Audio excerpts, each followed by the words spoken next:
Well, huzzah and well met once again, you spell weavers and wonder workers. And today we're going to talk about enchantment. As you can see, a few tools behind me specifically for that. And this threatens to be a long video, so let's get right into it. And who doesn't like some enchanted gear? There are lots of things in Minecraft that you can enchant, and we're going to go over a little bit of that, but we're mostly going to talk about the mechanics of how this stuff works, so that you're not felt like you have wasted your experience levels that take, let's be honest, a long time to obtain, especially in the early game, before you can build some farms for experience points. So this is our little wall here that explains how we're going to build an enchantment table. These are obsidian blocks in case that's difficult to see. Some diamonds to the corners and a book on top. And here you are. You get this book that just wants so desperately to be read that it opens itself up and presents itself to you very willingly, we'll say. That's a good word for it, willingly. And then you'll see with our interface in the enchantment table, you have a place for an item and a place for lapis lazuli. Now, I suggest you always have a bunch of extra books on hand because you're sometimes going to get, with this, enchantments that you don't like. See, none of these are very good. Sharpness 1, knockback 1, sharpness 1. None of that seems very appetizing, but we'll go into how we fix that. So, as a side note for the enchantment table, the first thing we need to do is add some bookcases because everything needs more research or could do with more research around it. So as long as your bookcases are within 2 blocks away from your enchanting table, you're good to go. They will be contributing to the enchanting table. You can see that by the runes or alphabet letters flying into the enchanting table. I have seen builds where this works, and I assume that that must be Java. I don't know for sure, but this certainly does not work in Bedrock. These are not contributing to this enchantment table. Don't drop your bookcases below your enchanting table. Keep them on the same level or above. We'll come over here and we'll see that these bookcases in a different configuration are contributing to this enchanting table. And the keen-eyed among you will already have noticed this, but 15 bookcases is required for a maximum level enchantment. So here we have our 15. We're missing this back corner one, but we're still getting everything, even from this one that seems blocked. You'll get all of your enchantment. You can even set them up this way.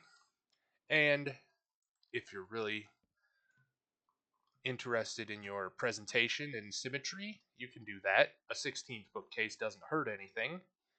So there you have it. 15 bookcases within 2 blocks of your enchantment table, or if it helps you understand better, only 1 block away. So from the enchanting table, 1, 2.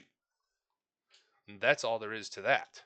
15 bookcases around your enchantment table on the same level or higher. If you do go higher, you can't go up here. Those ones will not contribute to the enchanting table. Alright, so back to this. How does the enchanting table work? Alright, we already grabbed it. For every tier of enchantment here, you're going to have to spend 1 lapis. And it will not do this here in creative mode.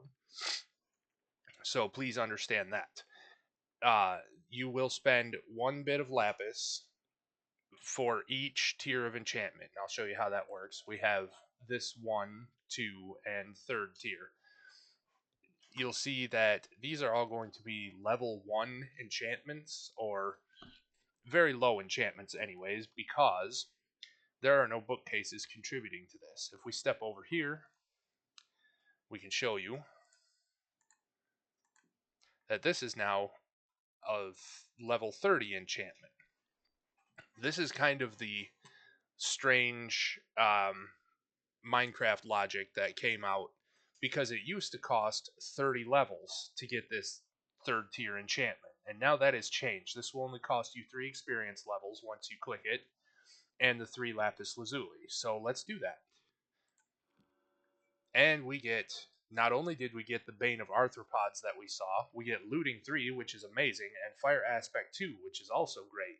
But Bane of Arthropods is lame. It might be the least desired enchantment in Minecraft. But who's to say? So what if you don't like the random nature of the enchanting table? Well, there's a few things we can do. And first, we're going to start with this, the grindstone. The grindstone is a really great instrument for repairing your things. You can place 2 of these netherite swords together and get 1 more repaired netherite sword, or, as you can see, we will have 1 with all of the enchantments scraped off. When it works, you will also get back some of the experience from the enchantments. You won't get it all back, it's not infinite, but at least your time isn't completely flushed down the drain because of that. So, moving on with that, that's our grindstone. This is an easy recipe, but this slab here has to be a stone slab. These can be any kind of wood, but that must be a stone slab, not a smooth stone slab, a regular stone slab. Over here, we have our anvil. Now, our anvil is super important because the rest of enchanting all requires the anvil. And you need 3 iron blocks and 4 iron ingots to build an anvil. And once you open the anvil, we see an interface here. We can put the sword, and we can check for what books we might have. Which reminds me, if you ever go to your enchanting table and you get a bunch of enchantments that you don't really want for your sword, you want to try again, but you'll say, oh man, I don't like those enchantments, let me try again. And you'll put your sword back in place, and you'll still see Smite 2 here. We need to reset the table, which means we need to either destroy the table and build a new one, which even that might not work. I haven't checked that in a while.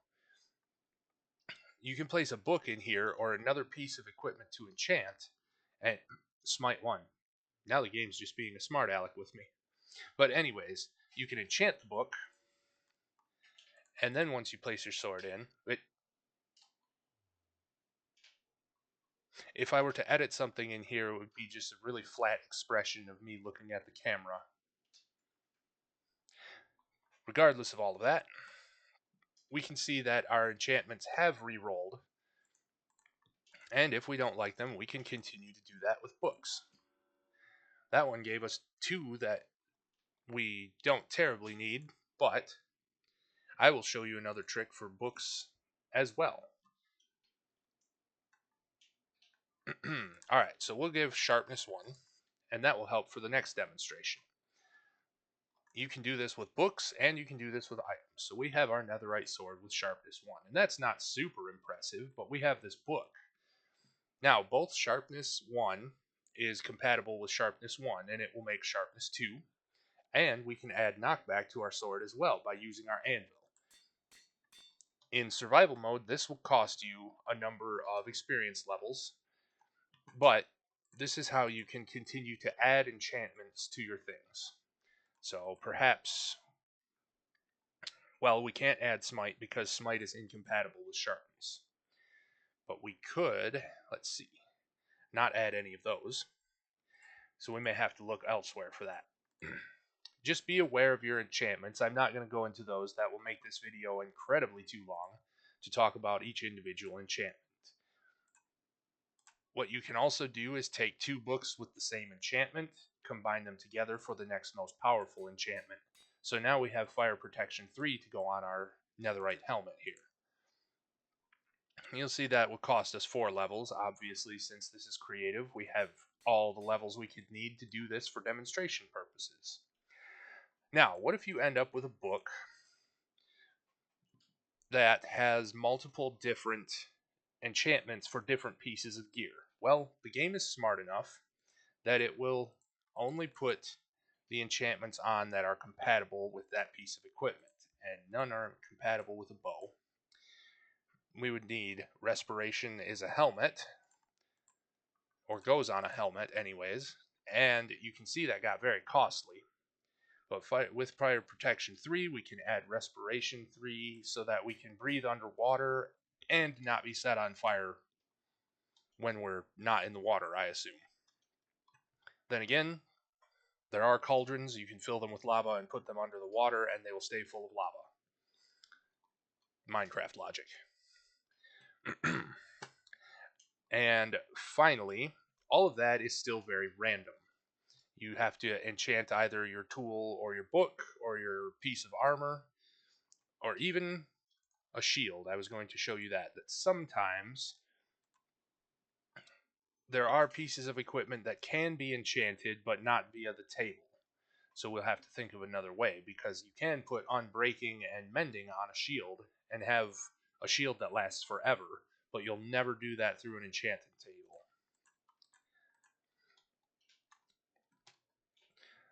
So our final option is to have ourselves a villager that sells us enchanted books. Now, protection 4, that's fairly impressive, and it's incredibly cheap. So we'll show you this table right now. That is a level 4 enchantment, the maximum being level 5. Protection only goes up to level 4, but these are things that you can look up. And for 14 to 58 emeralds, now he was selling for 14. He is actually at the very minimum price of emeralds plus 1 book to make that enchanted book. So, as much as it will be painful to show you how to re-roll your librarians, I'm going to have to do it because that's an incredible trade. We'll buy one first. No, we won't, because we don't have any emeralds. We'll have to get some.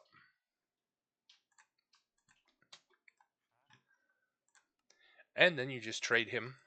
He gives you 1 copy of the book. And that will have him locked into that trade forever. So, to get a different trade, we're first going to have to remove ourselves a librarian villager.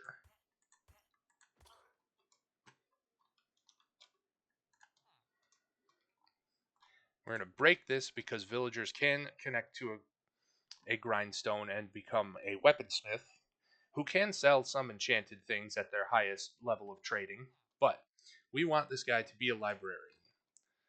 And selling bookcases is not something we want. So you break it and replace, and it's fairly quick. Projectile protection. That is a level 1 enchantment, and you'll see on this table that I've made for you. That's kind of hard to read from there. A level 1 enchantment for 13 emeralds is fairly expensive. Now, there are treasure enchantments that can't be obtained through the enchanting table or through or I'm sorry, they can only be obtained through treasure, such as fishing or finding them in a box in a bastion or in an ancient. I'm sorry, not ancient, in the strongholds, and you can find them in nether fortresses or really any of the places where you might find a treasure box that could have an enchanted book in it. You might find one of the treasure enchantments. Those are going to cost double the base cost. So mending is always a level 1 enchantment. You could get it for as low as 5 emeralds plus a book, or naturally, but it will double the cost, so it will be 10 emeralds. Now, why do I go through all of this? Is because if you have yourself a trading hall, you can patiently and painstakingly make yourself whatever villagers or whatever librarians you want. Okay, sharpness 5 for 64 emeralds. That is the maximum price. The level 5 enchantment goes from 17 to 71. However, that's only the math. The game caps the trade at 64 emeralds. So, bad trade. And this is the type of thing that, since there's now, well, there used to be 40 enchantments that you could get, and now there are more since 1.21. I will not actually show you a trading hall like I had planned to with all of my villagers and their different trades. Because at any point, Mojang might decide that we are going to get the villager trade rebalancing, and then you will have to get your villagers from far and wide from different biomes. And I think they were also going to have the trades limited so that you might only get sharpness 3, and you would need to combine 2 sharpness 3s on your anvil, like I had showed you, to get yourself up to sharpness 5. So that would be a big waste of time if all of a sudden they decide they're going to change the game on us. But for now, you can re-roll any of your librarians and get almost any of the enchantments. There's only a few that are limited to finding them, such as Soul Speed and Swift Sneak, I think. As as far as I'm aware, I do not know about that in 1.21, but we need not concern ourselves with that, especially if they change all the villagers. But that's your option, anyways. If you like to be very particular in which enchantments you're getting, you can buy them all individually. Librarians can come with extra trades, but really, with the singular one at the first level, novice, it can be any enchantment that's available to trade. So you can have a trading hall where you have all enchantments laid out, and you can buy them specifically to add to your piece of gear as you would like. The only final thing about enchanting is sometimes you will come across books that have the Curse of Binding, which means once you equip the item, you may not take it off. That goes on armor, and you cannot take it off. So be very careful not to have a chest plate with that if you would like to change to your elytra, because then you will have to die to remove it, I believe. And the Curse of Vanishing is that no matter what its durability is while you're using it, if you die, it disappears. It's gone, like as if it fell into the void. So those are the 2 curses you can get, and they're really not that big a deal. If you have a book that has a curse as well as several enchantments, it will add the curse to the item as well. So now we would not be able to take this helmet off.